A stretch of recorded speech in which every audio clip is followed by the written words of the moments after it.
Reconozco que cada vez me cuesta hacer más programas en los que se hable del demonio. Y sí, hay una razón, que es que soy tremendamente supersticioso.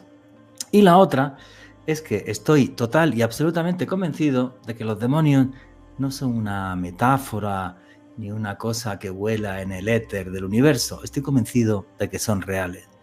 Estoy convencido de que nacieron cuando nació el tiempo y el universo. Estoy convencido que nacieron a la vez que lo hicieron los ángeles y que el lugar en el que estamos, la Tierra, ha sido un campo de batalla desde hace miles de años entre las fuerzas de la luz y las fuerzas de la oscuridad. Y esto es un tema complejo, porque en el primer sitio que queda esto un poco extraño es incluso si analizáramos la figura de Dios, porque si es omnipotente, ¿cómo deja que estos demonios existan? Y es curioso también lo que nos dice la Biblia de esto, que fue la rebelión de uno de ellos, Lucifer, el portador de la luz, el que era el más guapo, el más bello, que por su orgullo fue expulsado del paraíso y acabó en los infiernos. Y los textos antiguos nos hablan de ellos, los que bajaron del cielo a la tierra, y bajaron ángeles, y bajaron demonios, y tienen formas grotescas. No sé si alguna vez, por ejemplo, escucharon hablar de Balak. Balak, que tiene la figura de un niño con alas de querubín y va montado encima de un dragón con dos cabezas. Pero cuando he hecho investigaciones sobre demonios hace muchos años, me aterraba ver réplicas de tratados de demonología medievales donde aparecían sus formas. Astarot, por ejemplo, uno de los grandes duques del infierno, completamente famélico, encima de una corte de serpientes. No sé de qué imaginario pudo surgir esto, pero si nos vamos a la Biblia, a la historia que le pasó al mismísimo Dios con los hombres, hay un pasaje de la Biblia donde lo deja claro, la única vez que Jesucristo hizo un exorcismo. Y cuando mandó salir al demonio del cuerpo de aquel hombre que andaba como loco en la orilla de un lago y apareció una piara de cerdos que se tiraron desde un abismo, aquello le respondió: somos legión, no somos uno, somos muchos, y están aquí desde que el hombre es hombre y mucho antes que nosotros. No los entiendo, no los comprendo, pero me aterran porque estoy convencido de que son reales. Y llevo encima, como siempre, todos mis amuletos tatuados para que no se me olvide, ¿vale? Porque con sinceridad no me gusta, o cada vez me gusta menos, hablar de esto. Creo que es necesario porque a muchos de ustedes les interesa, y a mí hubo una época de mi vida en la que me interesó un montón, pero empezó a aterrarme cuando me di cuenta de que esto era total y absolutamente cierto. Y me pasó en varias ocasiones de mi vida. La que más recuerdo con diferencia es cuando investigué el exorcismo de Robert Mannheim, en el que se basa la película y el libro de Peter Blatty, El exorcista. Porque recuperé una entrevista con el padre sobrino, que era el padre que compartía habitación en Washington con Buldain, que fue el exorcista del niño, era un niño en la vida real, no una niña, y este señor me dijo, decidieron hacer el exorcismo porque en una grabación que hicieron del niño, el niño dijo varias frases perfectas en inglés al revés. Eso es imposible. Y hubo levitaciones, y hubo aparición de espectros, y aparecían garras en la pared de la casa. Y me aterra y se me está poniendo el pelo de punta porque estoy convencido de que esos seres que viven a caballo entre otra realidad y esta, se alimentan del odio, de la venganza, de la envidia, de absolutamente todos los sentimientos negativos que alberga el hombre. Por eso digo que me aterran. Y aunque no me guste mucho hacer este tipo de podcast, aquí os dejo para que reflexionéis igual que lo hice yo en mis años de investigador. Mucho cuidado con las sombras, no son una metáfora. Cuando menos te des cuenta, te rodearán. Estate preparado y piensa siempre en la luz. Saludos, familia del misterio. Mi nombre es Juan Jesús Vallejo. Lo que queráis seguirme en redes sociales, mi Twitter es @JuanGVallejo, Juan J. E. Vallejo. En Instagram y en Facebook, Juan Jesús Vallejo. Y esto es otro podcast de Oculto tras la sombra. Y aquí lo que hacemos es periodismo de misterio. Nosotros os ponemos los hechos encima de la mesa y vosotros decidís qué hay detrás y qué no. Hoy con un tema un poco particular, un poco especial. ¿Qué es lo que habita más allá de las sombras? Recordar que hago viajes de autor. Este año, del 22 de septiembre al día 1 de octubre, estaré en Egipto, caminando al lado de las pirámides en la zona arqueológica de Giza o navegando por el río Nilo, a la vez que investigo y vivo la magia de unos templos que tienen miles de años y que conservan intacto un poder que llega hasta el día de hoy. Toda la información de ese viaje la tenéis en la página web www.viajesjuanjesusvallejo.com. Repito, www.viajesjuanjesusvallejo.com. Y arrancamos ya sin más dilación. Alejandro Bernal, amigo, compañero, ¿cómo estás? Muy bien, Juanje, un saludo para ti, también para nuestra invitada de excepción de este podcast, Catherine Valencia, y desde luego un abrazo enorme para todos los suscriptores aquí de Oculto tras la sombra. No olvides que si disfrutas este contenido, te invitamos a que le des pulgar arriba y que lo compartas, porque eso le ayuda mucho a Juanje. Y en esta oportunidad, hablando no solo de demonios, de esos espectros que han estado conviviendo con nosotros desde que el hombre es hombre, desde que aparecimos en este mundo, desde el inicio de los tiempos y por qué no decirlo, del universo, sino también en específico de la investigación de dos grandes paradigmas, dos grandes referentes en el ámbito de la investigación de fenómenos paranormales como lo fueron los Warren, un dossier apasionante a través del misterio puro y duro, Juan G. Si te digo el demonio, ¿qué es lo primero que piensas? ¡Wow! La verdad, Juan G, una de las películas que más me ha impactado en la vida, y voy a contarles aquí una infidencia ya que estamos entre amigos y nadie nos ve, solamente 20,000 personas. Yo vi la película del Exorcista, la original del 73, cuando yo tenía 8 años. Sí, tenía una familia un poco loca. Y recuerdo que cuando la vi, cuando revelan la imagen del demonio que se supone que posee a Regan McNeil, la protagonista de la película, ese Pazuzu, cuando develan esa estatua, siempre que me hablan del demonio pienso en Pazuzu. O sea, es una imagen directa, es una relación que hago.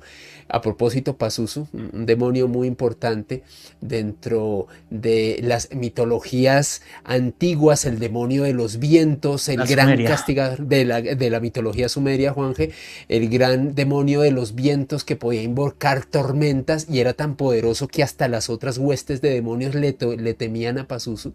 Así que siempre que se utiliza la palabra demonio, lo imagino esa estatua e imagino sobre todo esa imagen que creo que es icónica en la película cuando Regan, la niña poseída, se está como retorciendo y aparece detrás de ella la silueta de Pazuzu. O sea, siempre que pienso en demonios pienso en eso, Juanje. El Pazuzu, que tenía cabeza de león y cola de escorpión. Y es curioso porque yo, que he tenido la suerte de viajar por medio mundo y he estado en algunos de los lugares más arqueológicos, más importantes a nivel arqueológico del planeta, nunca vas a ver figuras de demonios. A la gente le daban muchísimo miedo. Sí. Entonces vas a ver cosas muy curiosas, como es el dios Bes, que es un demonio, pero que se pasa con los ángeles y protege a la gente. Y la única representación que yo siempre explico en los viajes y tal, donde la gente va a ver al demonio, que esto es un poco chistoso, Ramsés II era tan pedante que en el templo de su esposa, de Nefertari, hizo en una escena de coronación que ante él, que lo coronase el mismísimo Set, el demonio. No lo vas a ver más en todo Egipto. Creo que hay otra representación en el templo de Amun-Ra de Siwa. No sé si este año voy a tener tiempo de ir a Siwa, el año que viene si quiero ir a Siwa. Entonces, sí, a la gente le da muchísimo miedo. Y a mí me da muchísimo miedo, tío. Entonces ya estoy buscando los amuletos, mi estampa de la Virgen de Santa María de Zeitún para ponérmela en la billetera. antes de hacer un programa así. Y he visto de todo. Yo me acuerdo una vez en Cuarto Milenio, vas a hacer un programa de demonios y un problema con las luces y tal. Y entonces como que me da un mal rollo.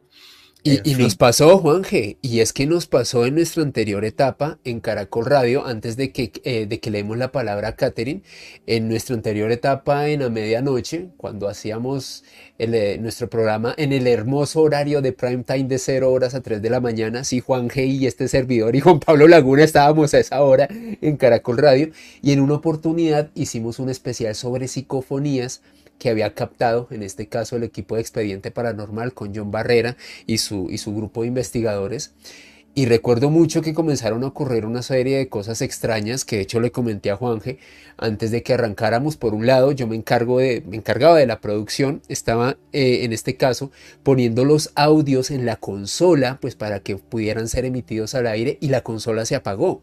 Y creo que Juanje recordará que el técnico Richie, un abrazo para ti si estás viendo esto, le pregunté: Richie, mira, se me apagó la consola, ¿qué pasó?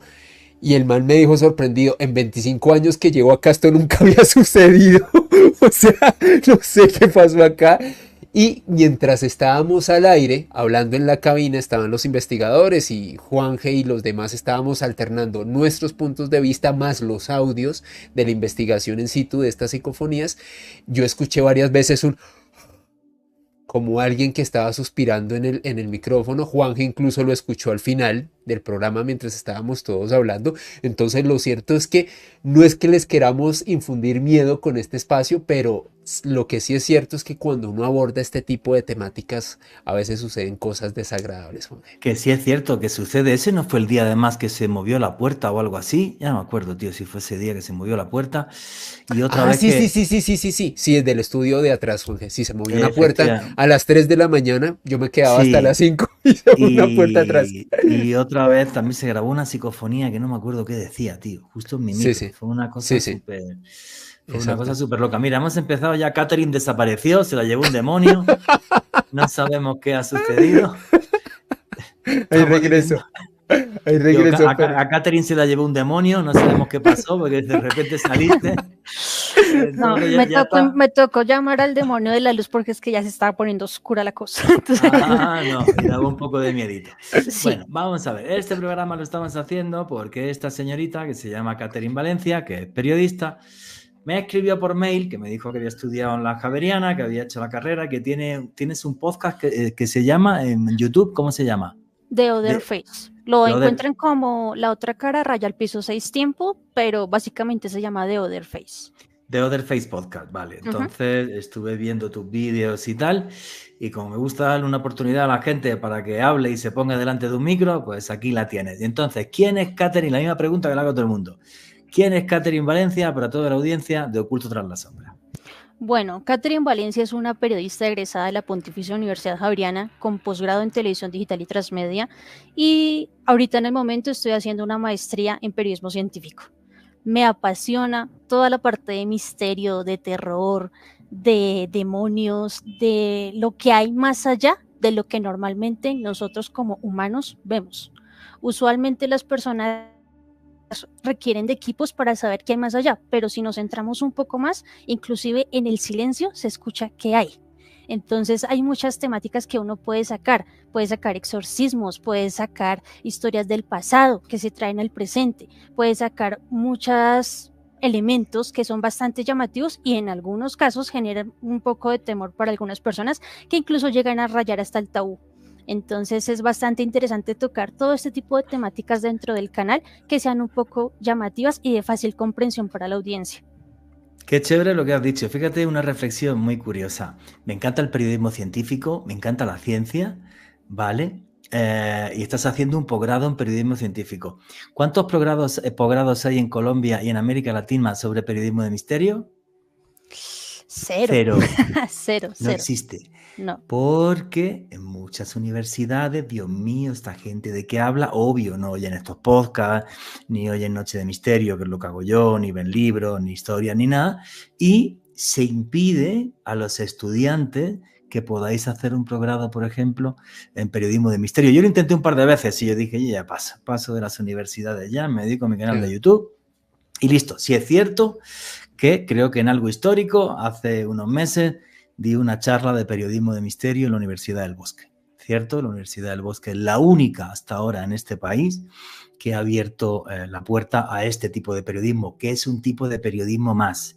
Aquí nadie levita, yo no adivino el futuro, no tengo poderes, ni absolutamente nada. El único poder que tengo es que leo un montón, ya.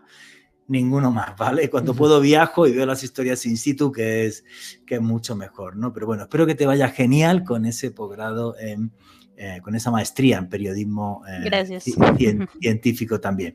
Oye, ¿por qué la manía que tenéis toda la gente joven con el terror? ¿Por qué os gusta tanto? Porque generalmente uno a través del terror se prueba cuán capaz es de enfrentar las cosas, incluso enfrentar sus propios temores. Yo, en mi caso, le tengo pánico a la oscuridad y aún así hago investigaciones sobre este tipo de temáticas y las grabaciones son de noche. Entonces, pues me gusta hacer como ese enfrentar lo que hay detrás, lo que yo tengo como persona y unificarlo con la periodista que soy. Entonces me gusta hacer esa dualidad, la persona que le tiene temor a la oscuridad, pero que le gusta el misterio, las lecturas sobre este tipo de temáticas, pero la periodista que sabe que si busca, que si indaga esa información, que alguien no es capaz de hallarla, de investigarla, por lo menos uno dice, yo lo hice, yo lo investigué, se lo presento a usted, usted mira a ver cómo lo interpreta, pero yo se lo doy de una forma fácil y simple. Listo. No, y hay una cosa muy curiosa, o sea, vamos a ver, que yo arranqué con los temas de poltergeist y tal, y así me pegué un montón de años, y yo no sé en cuántos poltergeist he estado grabando, filmando, intentando obtener psicofonía. Es una forma como fácil de enfrentarte al misterio, un misterio que te desafía, que te pone los pelos de punta, y además lo tienes en la esquina de la casa.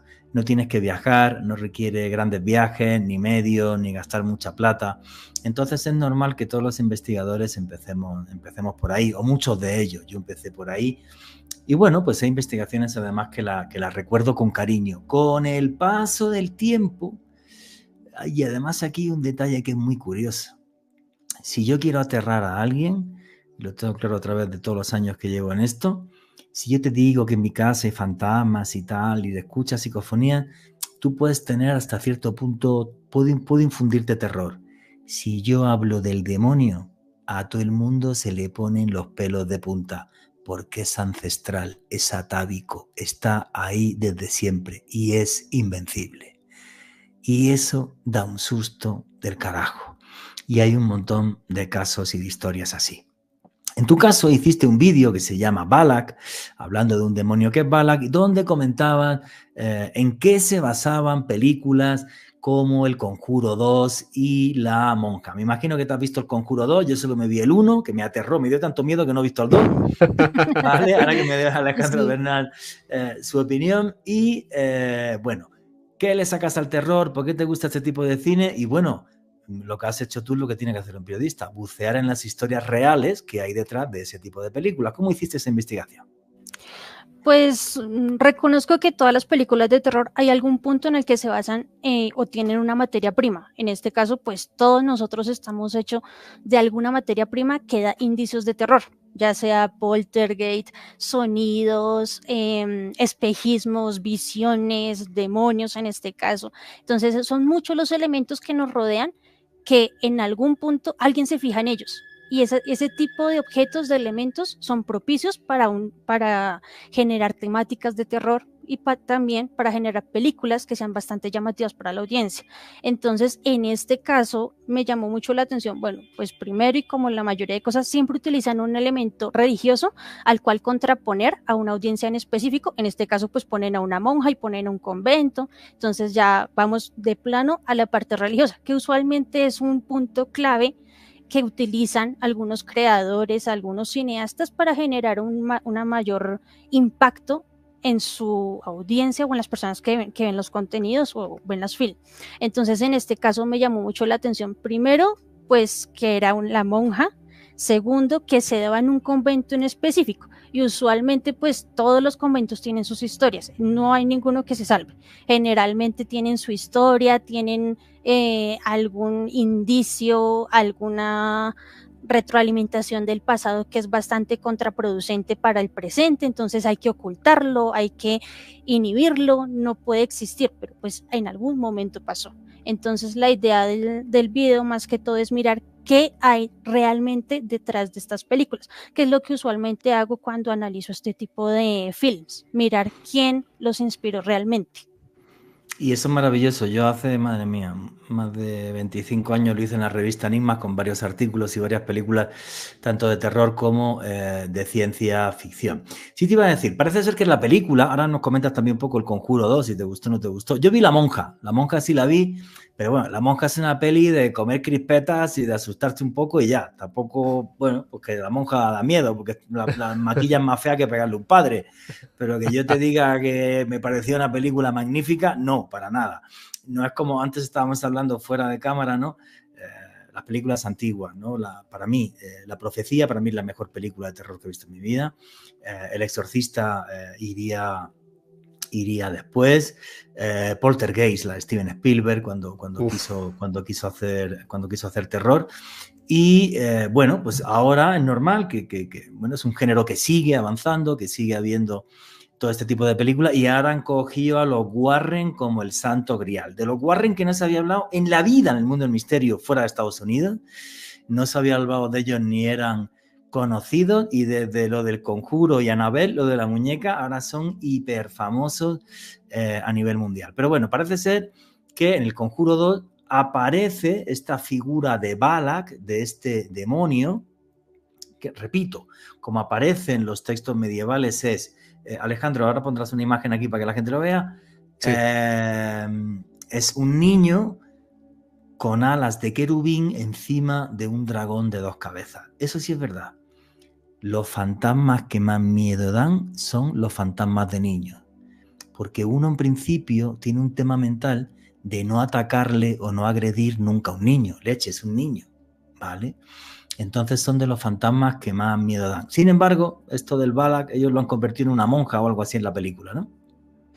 Sí, aquí lo que buscan es, para que sea más llamativo, pues lo ponen en la imagen de una monja, pero generalmente, o como se presenta en el libro de Salomón, es un niño, básicamente un bebé, con alas sobre un dragón de 2 cabezas. Entonces, se tiene la idea y se sabe perfectamente que este tipo de entidades se valen de los temores para transformarse y presentarse de una forma o que limite a la mente humana o que genere el mayor temor posible, genera una transformación inmediata. Entonces, en este caso, pues lo toman como una monja que en algún momento hizo un llamado a una entidad en particular y esta entidad se apoderó de su cuerpo. Entonces, básicamente, desde ahí es el punto de partida de este espíritu para el conjuro en este caso. Y ahora nos vamos a meter además en temas de exorcismo. Bueno, las clavículas de Salomón, las claves de Salomón. A ver, la misma iglesia en la Edad Media hizo diferentes tratados de demonología, donde están descritos infinidad de demonios y tal. Pero no se sabe quién los escribió. Hay también otros libros de grimorios satánicos y de grimorios maléficos. Yo tenía en mi archivo en España, tengo una traducción de uno buenísimo, por cierto, porque es muy loco. Uno se cree que eso es una cosa simple, no, para nada.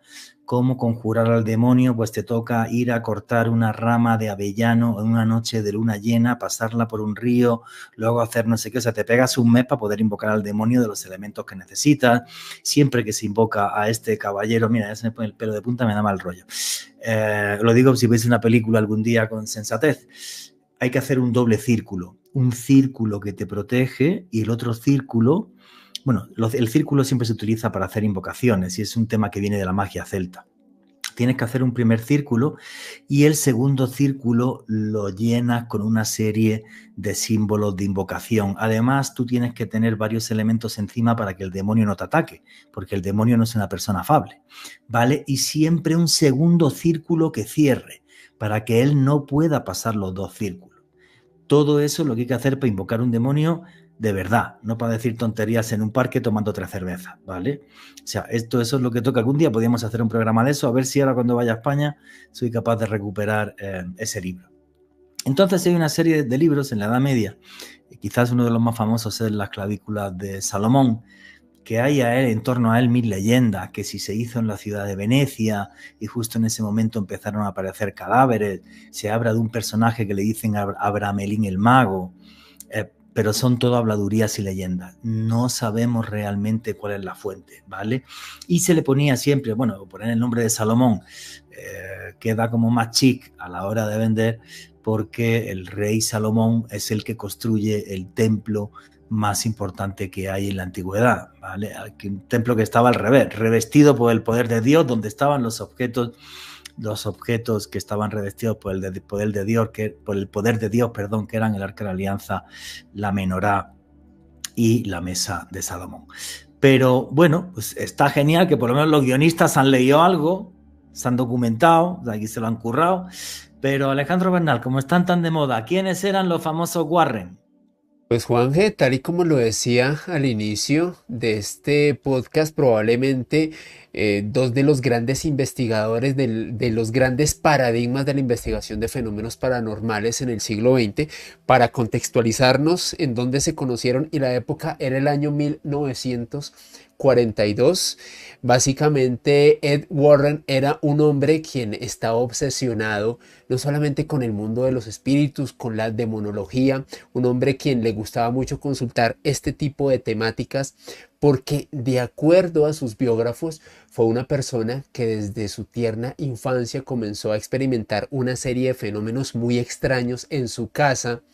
Y por su parte, Lorraine Warren, una mujer que tenía capacidades de clarividencia, cuando se conoció a los 16 años de edad, Lorraine era una mujer muy joven, Ed de hecho trabajaba en un teatro en aquel entonces, comenzaron a compartir este tipo de experiencias. Por un lado, Lorraine con ese instinto, con esa capacidad de ver cosas que a simple vista no se pueden ver, y en el caso de Ed, un hombre obsesionado por estos temas, precisamente por estas vivencias que había tenido desde su infancia, conectaron muy fácil. De acuerdo a los biógrafos, ellos conectaron en específico cuando Ed le comenzó a hablar a Lorraine sobre una serie de fenómenos inexplicables que comenzó a experimentar en su casa durante su infancia. La puerta del armario, de acuerdo a Ed, se abría y se cerraba sola en horas de la noche, observaba extrañas sombras en su casa, ruidos inexplicables. Cuando Lorraine escuchó estas historias de Ed, se sintió muy identificada, porque de acuerdo a ella básicamente también había experimentado este tipo de sucesos muy extraños y anómalos también en su casa durante su infancia. Se conocen en el 42, Juanje, a Ed Warren, lo convocan, lo enlistan en el ejército. Hay que recordar que en esa época Estados Unidos ya estaba interviniendo en la Segunda Guerra Mundial, hace su labor en el frente, y cuando regresa a los Estados Unidos deciden mantener esta amistad, convertirla en algo más. Se deciden a unir no solamente su vida sentimental, sino a tener un objetivo en común, Juanje: investigar casos reales de personas que se enfrentaban a este tipo de sucesos. Como Ed y Lorraine se habían enfrentado en su infancia, querían ellos investigarlos, intentar solucionarlos, intentar ver qué había más allá de este tipo de sucesos anómalos. En 1952, ya habiendo oficializado su unión, por así denominarlo, crean un museo, el Museo de los Warren, donde ellos consignaban una serie de elementos o pruebas que ellos conseguían a través de sus investigaciones. De hecho, con el paso de las décadas, Juan, este museo de los Warren, que quedaba, de acuerdo a los investigadores y a los biógrafos de estos personajes, que fue en cierto modo auspiciado por la Sociedad Psíquica de Investigación de Nueva Inglaterra, pues básicamente lo que hacían ellos era investigar casos de poltergeist, casos como por ejemplo el emblemático caso de la muñeca Annabelle, de la muñeca Reggie the Ant, que era, de acuerdo a sus investigaciones, un muñeco que literalmente estaría poseído, que hacía cosas muy extrañas, y que ellos llevaron hasta este museo, y que prácticamente hasta los últimos días de Lorraine Warren, quien falleció el 18 de abril de 2019, se encontraba en ese museo en los Estados Unidos. Junto a eso, puertas malditas, instrumentos o elementos que habrían estado en este caso haciendo parte de lugares donde se presentaban posesiones, manifestaciones de poltergeist. Otra de las investigaciones muy importantes que lideraron y que realizaron los Warren fue la de Amityville, Juanje, que de hecho es un caso que hemos comentado en diversas oportunidades, y a partir de esa gran cantidad de evidencia, de hacerse muy famosos, de tener este museo donde tenían a la muñeca Annabelle original y otro tipo de piezas y de elementos, se volvieron muy famosos, se volvieron, como tú muy bien lo decías, en la inspiración de los guionistas de películas de terror que se han hecho tan populares en la última década. Sí, es que investigaron algunos de los casos más conocidos en Estados Unidos en las últimas décadas. El de Annabelle, esta muñeca que estaba poseída, que aparecía en un sitio, aparecía en otro, que se tuvieron que llevar de la casa, que tuvieron que exorcizar, porque hay que recordar que tú puedes hacer exorcismos en lugares y en personas. Y la misma Iglesia Católica lo acepta. O luego el caso famoso de Amityville. Yo tuve la suerte de estar ahora en este mes de diciembre justo en la puerta de la casa. Me hice una foto y hasta un videíto para mis redes sociales. Yo nunca podré entender cómo un señor que se llama Ronald DeFeo, que tenía una demencia mental, es capaz de asesinar a su familia que está en la casa, voltearlo, con una escopeta, acabar con su vida, voltearlos y ponerlos en cruz boca abajo en las camas sin que nadie se despertara. O sea, eso es una cosa que absolutamente nadie a mí me ha podido explicar, ni tiene explicación alguna. Entonces, otra vez se me ha puesto el pelo de punta. Entonces, ese tipo de cosas, señores, no las entiendo, pero suceden y me dan un mal rollo del carajo. Juanje, y otro de los casos emblemáticos, antes de volver a analizar lo que nos estaba comentando Catherine, el caso de la familia Perron, básicamente un matrimonio que vivía en una granja en Rhode Island y que, de acuerdo a su testimonio y a las investigaciones que realizaron Ed y Lorraine Warren en esa propiedad, estarían siendo víctimas de una especie de demonio que Lorraine Warren identificó como Betsabé, un ser que quería tomar posesión, en este caso, de Carolyn Perron, la esposa dentro de este matrimonio, y que, acompañado de esta intención tan siniestra, se presentaban cosas realmente anómalas en este lugar, subidas o bajadas repentinas de temperatura, extraños ruidos, pasos que no eran identificables, y de acuerdo a los Warren, uno de los casos más importantes que ellos investigaron en Rhode Island, el de la familia Perron, Juanje. Que, si mal no creo, en ese se basa el Conjuro 1, ¿verdad? Sí, sí, señor. Efectivamente, efectivamente.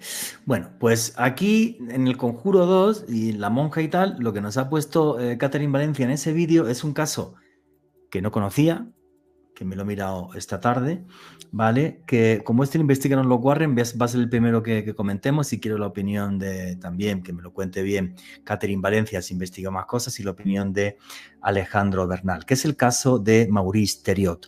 Maurice Theriault es un señor que es hijo de unos inmigrantes canadienses que llegan hasta el estado de Maine. El padre de Maurice es un auténtico cafre, le pega palizas, lo obliga a trabajar en el campo, y todo cambia porque resulta que una tarde Maurice regresa a casa y su papá está teniendo relaciones, no voy a dar más palabras, con una vaca. Y el padre se enfada muchísimo porque le pilla teniendo esas relaciones y obliga al niño no solamente a que lo vea, sino a que él lo haga. Parece que es un momento de inflexión en su cabeza y a partir de ahí él se encuentra muy mal. Y luego hay un segundo momento de inflexión, que es en 1975, cuando su padre, que es un abusador y que es una persona tremendamente violenta, además asesina a su madre. A partir de ahí, lo que sucede es que Maurice parece que rehace su vida, se casa con una mujer, con Nancy, y Nancy ya tenía 2 hijos, con ella tiene 2 hijas, y en 1985 otra vez todo cambia, porque Nancy, su mujer, llama a la comisaría porque dice que su marido está haciendo cosas tremendamente extrañas y además que está sangrando por los ojos. Y es el comisario de policía, en concreto se llama Jerry Saber. Jerry Saber llega hasta allá y dice que se asusta porque le ve a él como en una especie de trance y con 2 cruces sangrantes debajo de los ojos. Él fue el que llamó a los Warren. Los Warren mandan un ayudante suyo que pasa varias noches en la casa, comenta que hay fenómenos paranormales, que ve cómo otra vez este hombre entra en, Maurice entra en diferentes trances, y esto es así hasta que al mes ya van los Warren, que le hacen un exorcismo, bueno, sería realmente una liberación, exorcismo sería se lo hace la Iglesia Católica, junto con un diácono que se llama Robert McKenna. Dura varias semanas. Ed Warren dice incluso que está a punto de perder la vida porque ese demonio le ataca, y al final Maurice Theriault digamos que puede recobrar una vida normal, entre comillas, porque pocos años después tuvo otro problema de abuso, pero en este caso con una de sus hijas, y lo que dijo Ed Warren al respecto es: estoy convencido de que el padre de Maurice, tanto con lo que hizo con la vaca como con sus maltratos y demás, hizo que la maldad entrase tanto en su alma que, aunque yo en aquel momento lo liberé, quitarle esa pesadilla y esa maldad de lo más profundo de su alma es imposible. Me estuve leyendo esas frases de Ed Warren esta tarde y me impactaron. Catherine Valencia, ¿qué investigaste el caso? ¿Por qué te impactó? ¿Qué opinas de todo esto? Bueno, pues primero lo más impactante, o mejor dicho, lo que es usual en este tipo de casos es que al momento de ver una posesión, generalmente hay un momento traumático para esta persona. En este caso, pues presentan 2. Entonces, primero y el más fuerte que se cree es el detonante, es cuando el padre de Maurice mata con la escopeta a su esposa. Entonces, ese es como el punto clave que genera un detonante, que si bien en el momento, según las investigaciones y ya analizándolo un poco más a fondo, Maurice lo toma como un quiebre en su antes y después de esa vida dolorosa, de sufrimiento, de maltrato y de impotencia ante no poder defender a su madre, porque por más que lo quisiera, siempre había un momento de impotencia de no defender a su mamá, aún siendo de una contextura bastante gruesa, fornido por el trabajo en el campo y demás, aún así no podía generar esa protección hacia la única imagen femenina que había dentro de la familia. Entonces, el primer momento es como acumular esa información. En un segundo momento es intentar salir de ese arraigo de violencia, buscar un mundo o un área que sea libre de toda esta contaminación. Entonces es retomar esa información, analizarla y desecharla, pero en algún momento químicamente en el cerebro es como si generaran una copia de esos recuerdos, y hay un momento de alteración donde se puede decir, o en aquel momento se dijo que eran episodios de esquizofrenia, pero pues conforme pasó el tiempo se miró que era un poco más allá. Entonces había una mezcla de esquizofrenia, pero también había un regreso de esa entidad que de cierta forma había dejado elementos o adherencias en esta persona.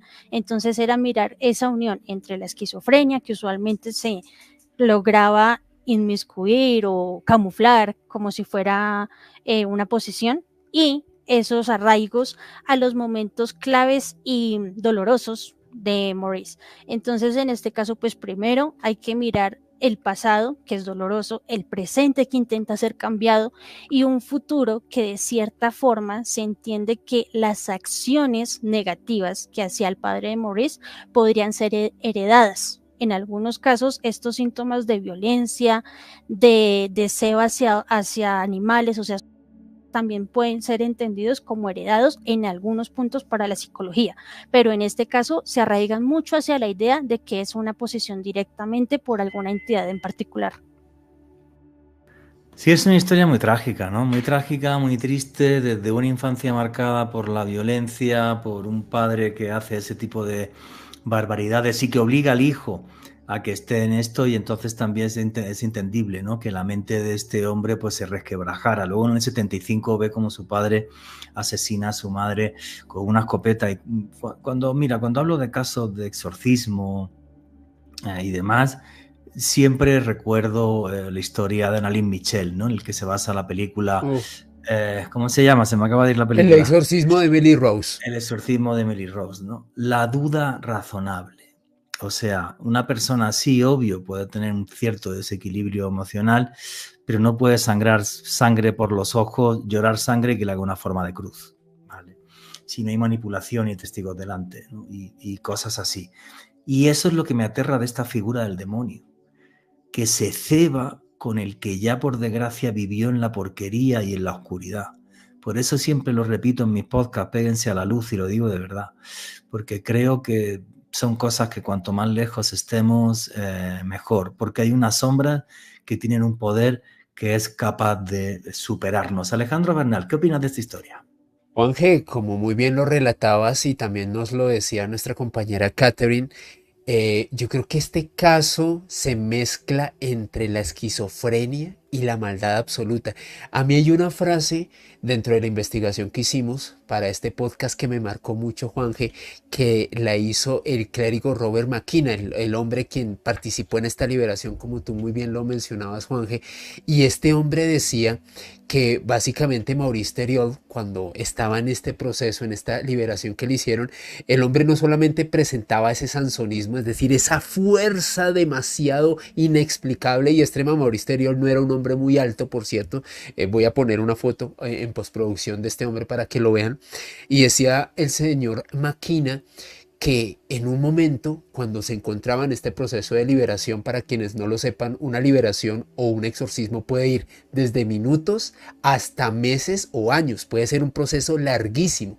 Y decía Robert McKenna que en un momento, con una voz muy diferente a la habitual, Maurice Theriault se manifestó, o sea, se le manifestó este demonio, esta entidad que le estaba poseyendo, y le dijo: yo soy lo que soy, y le hizo referencia a ser una especie de demonio que estaba controlando a una gran legión de espectros que estarían en ese momento acompañando a Maurice Theriault, algo que solo contarlo realmente me eriza los vellos, me parece alucinante esto, Juanje. Y otro detalle fundamental para entender por qué esta historia se hizo tan conocida, no solamente en el ámbito de las investigaciones de los Warren, sino, por qué no decirlo, en el ámbito de las investigaciones de sucesos anómalas, no solo en Estados Unidos, sino en todo el mundo. Resulta que Maurice Theriault se autoeliminó con una escopeta, intentó eliminar a su esposa, y el hecho de que esto haya terminado de esta forma tan trágica inspiró a los Warren a publicar un libro que se titulaba Satan Harvest, A Shocking Case of Demonic Possession, la cosecha del demonio, un caso estremecedor de posesión demoníaca en 1990, donde literalmente, y como muy bien lo narraba Juanje hace unos instantes, Ed Warren relataba que sintió, probablemente ha sido una de las pocas investigaciones donde sintió en peligro su vida, donde sintió como esta entidad o estas legiones de demonios intentaron atacarlo e intentaron acabar con su existencia. Algo realmente alucinante, Juanje. Sí, intentaron meterse dentro de él, decía, y que tuvo un miedo como nunca en su vida. Es una frase que, Exacto, mira, otra vez me han puesto los pelos de punta. Yo soy lo que soy. Y exacto. soy así, soy oscuro desde el inicio de los tiempos, y no voy a cambiar. Y voy a hacer todo lo posible para fastidiarse, ¿no? Por eso da tanto terror y tan mal rollo todo esto que tiene que ver con el demonio. Bueno, y además de este caso, del que hemos comentado, del de Maurice Theriault, otro caso que aparece en el vídeo de Catherine Valencia, y en el que se basan, parece ser, también los guionistas de la película El Conjuro y de la película La Monja, es el caso de Irina Cornici. Y este aconteció en un país que conozco, que es Rumanía, y a mí en Rumanía no me extraña nada. Rumanía es una cosa aparte. Y es súper loco, porque luego con los rumanos no puedes hablar de esto. No les gusta ni que les preguntes. No les puedes ni preguntar, se enfadan, tío.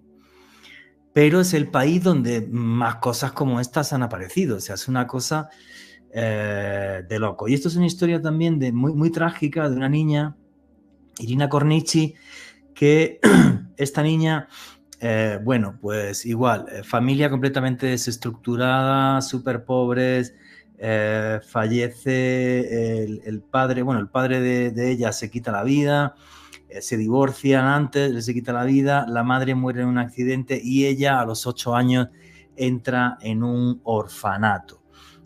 Luego, después de esto, con 18 años se va a Alemania, trabaja como empleada doméstica y a los 19 años decide meterse a monja y todo va normal hasta que a los 23 años ingresa en el monasterio de Tanaku.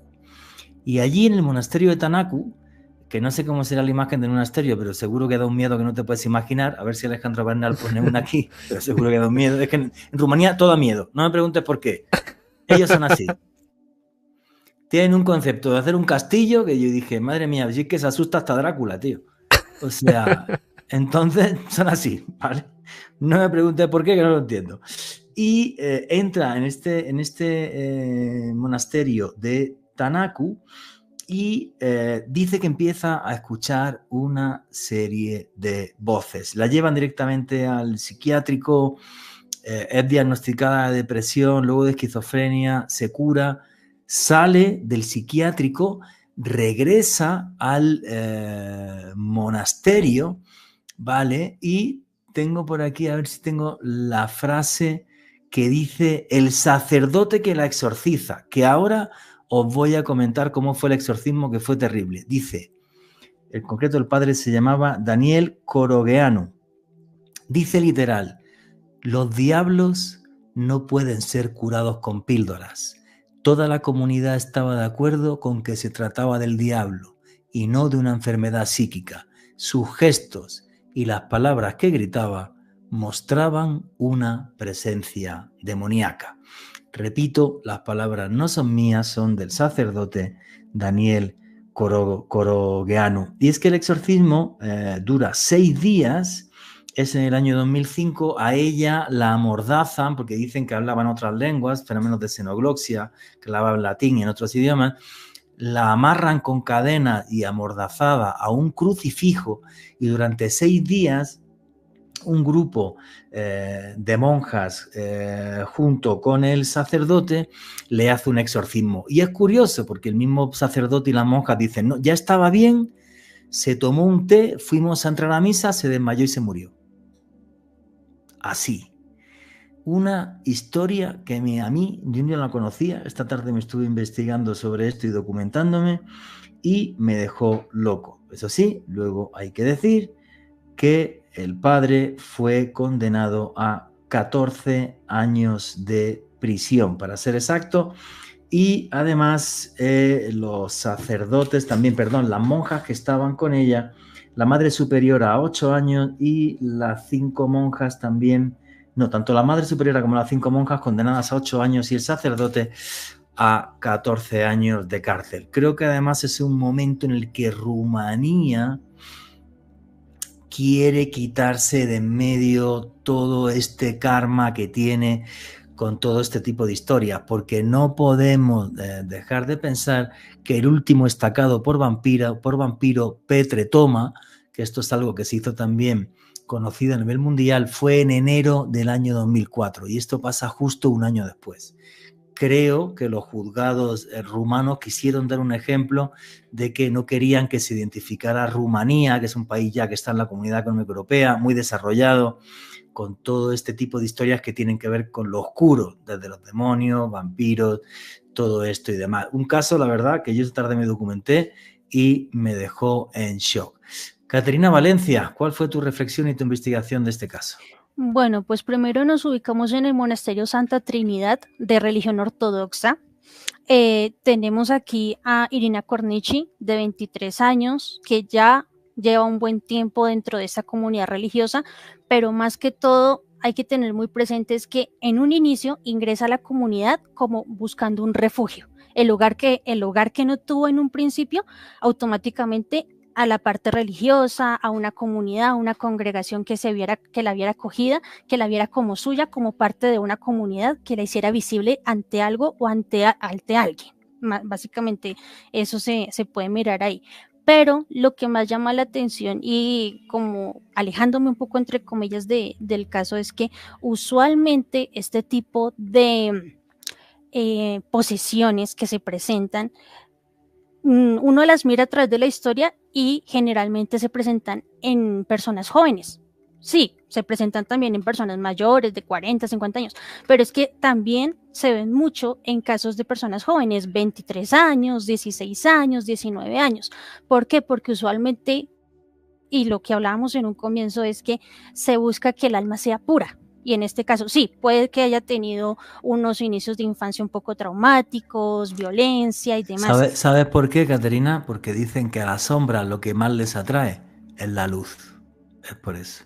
Exactamente. Entonces buscan esa alma pura. Obviamente estamos hablando de una niña de 23 años que la mayor parte pues tuvo violencia, entonces no tuvo como ese amor, esa parte maternal, familiar.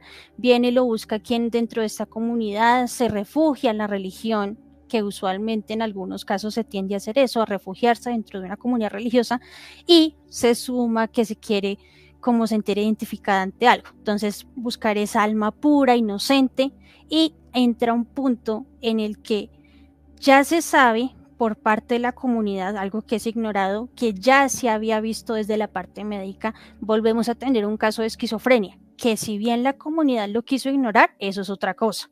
Que si bien la comunidad quiso contraponer la parte de la ciencia, de la medicina, frente a la ideología o la religión católica, bueno, en este caso la religión ortodoxa, ya es algo, hacer un versus de medicina versus religión y creencias. Entonces es mirar cuál de los dos poderes da más, si los medicamentos y los fármacos de aquella época, o los rezos, la religión y las creencias, o la fe, en este caso, ante una entidad que claramente para un grupo de monjas, y en este caso del sacerdote, pues no es totalmente comprensible, y es directamente el enemigo. Entonces es como de una vez decir, ustedes ya pusieron su punto de vista como médicos, nosotros como parte religiosa ponemos nuestro punto de vista y nosotros decimos qué es esto y punto. Y hay una parte que me llamó mucho la atención, es cómo, sabiendo que ya tenía estos antecedentes de alteraciones, entonces cómo le permitieron ingresar nuevamente al convento, aún sabiendo que podían poner en riesgo a la comunidad. Entonces es bastante interesante decir, no, pues no nos interesa que tengas esas anomalías en tu cabeza, ven, continúa con nosotros porque somos una comunidad, seguimos siendo tu familia, te aceptamos como eres. Entonces es bastante complejo porque viéndolo así, la aceptan como es porque la ven como parte de la familia, pero aún así le hacen daño, 6 meses sin alimento, sin agua, con golpes, tenía síntomas de asfixia. En ese momento creían que a través del dolor se generaba una liberación del alma, y aún más a esto, hacer una crucifixión con esta niña, porque estamos hablando de una niña. Entonces es bastante complejo ver como lo que dice ser su familia realmente es su verdugo. Es una cosa muy loca, porque efectivamente la acogen. Ellos dicen, he leído la frase del sacerdote, que estaba convencido de que no tenía esquizofrenia, de que había tenido depresión y tal, sí, pero de que esquizofrenia no, sobre todo por fenómenos de xenoglosia, hablar en lenguas que no se conocen. Y nada, chicos, nosotros os contamos las historias y vosotros opináis qué hay detrás y qué no. No me gustaría ir a este monasterio, a Tanaku, ni internarme allí, ni absolutamente nada, pero esto es una historia que sucedió, y son historias que suceden, porque todos los días hay exorcismos en el mundo, y no solo de religión católica ortodoxa, sino hinduista, budista y de absolutamente lo que quieras. Alejandro Bernal, ¿qué opinas de la historia de Irina Cornici? Pues Juanje, complementando lo que tú decías, cada día hay exorcismos, incluso hasta en el Islam. Un saludo para el gran maestro alemán Julián Zapata, quien esperamos traerlo aquí pronto. Juanje, uno de los psiquiatras que estuvo analizando el caso de Irina Cornici, George Silvestrovici, llegó a comentar que tras analizar los síntomas, tras analizar, digamos, aspectos importantes dentro de Irina, él decía que ella manifestaba estar convencida de que el diablo le estaba hablando, de que había una entidad dentro de ella que le estaba dando órdenes, que la hacía hablar en diferentes lenguas. Sin embargo, desde su perspectiva psiquiátrica, por así denominarlo, era una manifestación fidedigna, un síntoma de esquizofrenia, así lo decía, y al menos para Silvestrovici era importante haberla recluido en una institución donde se le hubiese prestado un cuidado adecuado para evitar esta tragedia. Ahora, imagínense esta imagen, esta mujer siendo exorcizada, siendo amarrada a una cruz y en este caso siendo sometida a este proceso, a esta liberación. Yo creo que es una imagen dantesca, Juanje, y no pasó hace mucho, pasó en el año 2005, hace menos de 20 años, sucedió en Rumanía. Es decir, una cosa que sucedió ayer mismo, Juanje. Sí, claro, y las que siguen sucediendo que no nos enteramos. De Exacto, esta no nos enteramos porque murió. Si no hubiera exacto, muerto no nos enteramos. O sea, exacto, esto exacto. sigue pasando todos los días, pero todos los Y días. O aún sea, así, porque aún así se presentan casos donde la persona fallece y son ignorados. Entonces es difícil mirar a ver cuáles casos pueden ser relevantes y más para la agenda mediática en estos casos. Entonces, ¿cuál caso es más llamativo para la agenda mediática y cuál no? ¿Cuál genera más audiencia y cuál no? Entonces, perfectamente en este momento incluso puede estar pasando y nadie sabe. sí, claro. Y aquí en Entonces, Colombia es fácil también que pasen cosas así. Así que bueno, señores, no me gusta hacer podcast sobre el demonio, pero hemos hecho uno. Espero que hayan aprendido, que hayan disfrutado y que nos haga reflexionar sobre todo, ¿no? Sobre que realmente estas sombras existen, pero que tengamos también cuidado con tratamientos o cosas muy extremas, ¿vale? Porque nosotros hemos entrevistado a Alejandro ya exorcistas, como es el padre Monseñor Andrés Tirado y tal, y creo también que hay que tener un poco de sensatez en todo esto. Y estamos llegando al final, así que Catherine Valencia, tu conclusión y tu cierre, amiga. bueno, pues primero como conclusión, el temor es la base de todo, primero. Y como tú bien decías, siempre va a haber una lucha entre la luz y la oscuridad. Entonces es mejor ir hacia la luz, ir hacia lo bueno, hacia lo puro. Y en este caso, o en estos casos que estuvimos hablando, es bastante complejo mirar si se le da una prioridad a la religión o a la ciencia, contraponer a quién primero. Ya eso depende de cada persona. Habrá algunos que querrán contraponer primero a la religión y dirán, no, primero está Dios, primero hay que arrepentirse, primero hay que entender, comprender, analizar y demás. Hay otros que dirán, no, primero está la medicina, primero están los fármacos. Entonces es mirar muy bien ya cada persona a cuál polo se asoma, y pues en mi caso y en mi percepción es bastante interesante que este tipo de películas se asomen a estos casos. Si bien son con detalles minuciosos, el hecho de que generen un poco de interés para indagar un poco más allá es ideal, como en el caso de nosotros, que nos da un poco de interés, de intriga, saber qué pasa más allá de esos casos y traerlos a colación y intentar entenderlos y comprenderlos es bastante interesante para estos tiempos. Pues la verdad que sí, qué buena reflexión. ¿Religión o ciencia? Yo diría religión y ciencia, porque puedo tener mi religión y creer en la religión y a la vez creer en la ciencia. Puedo pensar que alguien tiene un problema mental, pero a la vez también puedo echar mano a la religión porque hay cosas que no entiendo. La ciencia es maravillosa y hace cosas maravillosas, pero no puede explicar todo lo que sucede en el mundo. Alejandro Bernal, tu conclusión y tu cierre. Juanje, yo creo que una frase maravillosa que dijo Catherine, la mayoría de estos casos que hemos analizado en este dossier tienen que ver con una casuística que está en una línea delgada entre la religión y la ciencia. Así que yo lo que opino a modo de reflexión es siempre intenten analizarlo todo desde una duda razonable.